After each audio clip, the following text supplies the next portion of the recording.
अथ वैकृतिकम् रहस्यम्। ऋषिरुवाच ॐ त्रिगुणातामसी देवी सात्त्वकीया त्रिधोदिता सा शर्वा चण्डिका दुर्गा भद्रा भगवतीर्यते योगनिद्रा हरेरुक्ता महाकाली तमो गुणा मधुकैटभनाशार्थम् या तुष्टावाम्बुजासनः दशवक्त्रा दशभुजा दशपादाञ्जनप्रभा विशालया राजमाना त्रिंशल्लोचनमालया स्फुरद्दशनदंष्ट्रासा भीमरूपापि भूमिप रूपसौभाग्यकान्तीनाम् सा प्रतिष्ठा महाश्रियः खड्गबाणगदाशूलचक्रशङ्खभुषुण्डिभृते परिघम् कार्मुकम् शीर्षम् निश्चोतरुधिरम् दधौ एषा सा वैष्णवी माया महाकाली दुरत्यया आराधिता वशीकुर्यात् पूजा कर्तुश्चराचरम् सर्वदेव शरीरेभ्यो याविर्भूतामितप्रभा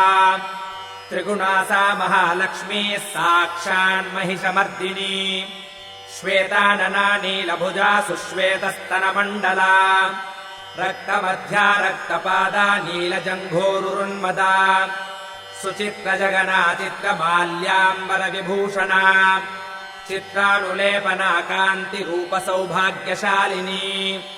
अष्टादशभुजा पूज्या सा सहस्रभुजा सती आयुधान्यत्र वक्ष्यन्ते दक्षिणाधः करक्रमात् अक्षमाला च कमलम् बाणोऽसिः कुलिशम् गदा चक्रम् त्रिशूलम् परशुः शङ्खो घण्टा च पाशकः शक्तिर्दण्डश्चर्म चापम् पानपात्रम् कमण्डलुः अलङ्कृतभुजा मेभिरायुधैः कमलासनाम् सर्वदेवमयीमीशाम् महालक्ष्मीमिमाम् नृप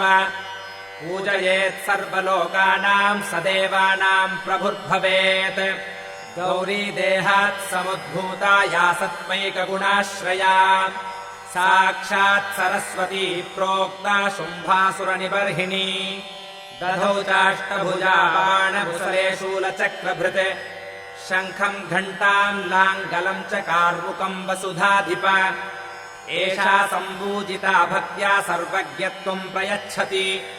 निशुम्भमथिनी देवी शुम्भासुरनिबर्हिणी इत्युक्तानि स्वरूपाणि मूर्तीनाम् तव पार्थिव उपासनम् जगन्मातुः पृथगासाम् निशामय महालक्ष्मीर्यदा पूज्या महाकाली सरस्वती दक्षिणोत्तरयोः पूज्ये पृष्ठतो मिथुनत्रयम् विरिञ्चस्वरया मध्ये रुद्रो गौर्या च दक्षिणे वामे लक्ष्म्या ऋषिकेशः पुरतो देवतात्रयम् अष्टादशभुजा मध्ये वामे चास्या दशानना दक्षिणेष्टभुजा लक्ष्मीर्महतीति समर्चयेत् अष्टादशभुजा चैषा यदा पूज्या नराधिप दशानना चाष्टभुजा दक्षिणोत्तरयोस्तदा कालमृत्यू च सम्पूज्यो सर्वारिष्टप्रशान्तये यदा चाष्टभुजा पूज्या शुम्भासुरनिबर्हिणी नवास्याः शक्तयः पूज्यास्तदा रुद्रविनायकौ नमो देव्या इति स्तोत्रैर्महालक्ष्मीम् समर्चयेत् अवतारत्रयार्चायाम् स्तोत्रमन्त्रास्तदाश्रयाः अष्टादशभुजा चैषा पूज्या महिषमर्दिनी महालक्ष्मीर्महाकाली सैव प्रोक्ता सरस्वती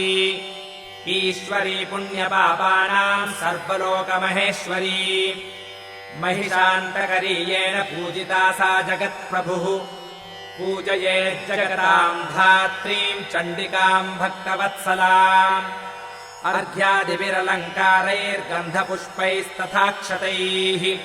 धूपैर्दीपैश्च नैवेद्यैर्नानाभक्ष्यसमन्वितैः रुधिराक्तेन बलिना मांसेन सुरया नृप बलिमांसादिपूजेयम् विप्रवर्ज्यामयेदिता तेषाम् किल सुरा मांसैर्नोक्ता पूजा नृप क्वचित् प्रणामाचमनीयेन चन्दनेन सुगन्धिना सकर्पूरैश्च ताम्बूलैर्भक्तिभावसमन्वितैः वामभागे गतो देव्याश्छिन्नशीर्षम् महासुरम् पूजयेन्महिषम् येन प्राप्तम् सायुज्यमीशया दक्षिणे पुरतः सिंहम् समग्रम् धर्ममीश्वरम् वाहनम् पूजयेद्देव्या धृतम् येन चराचरम् कुर्याच्च स्तवनम् धीमांस्तस्या एकाग्रमानसः ततः कृताञ्जलिर्भूत्वा स्तुवीतचरितैरिमैः एकेन वा मध्यमेन नैकेनेतरयोरिह चरितार्थम् तु न जपेज्जपच्छिद्रमवाप्नुयात् प्रदक्षिणा नमस्कारान् कृत्वा मूर्ध्निकृताञ्जलिः क्षमापयेज्जगद्धात्रीम् मुहुर्मुहुरतन्द्रितः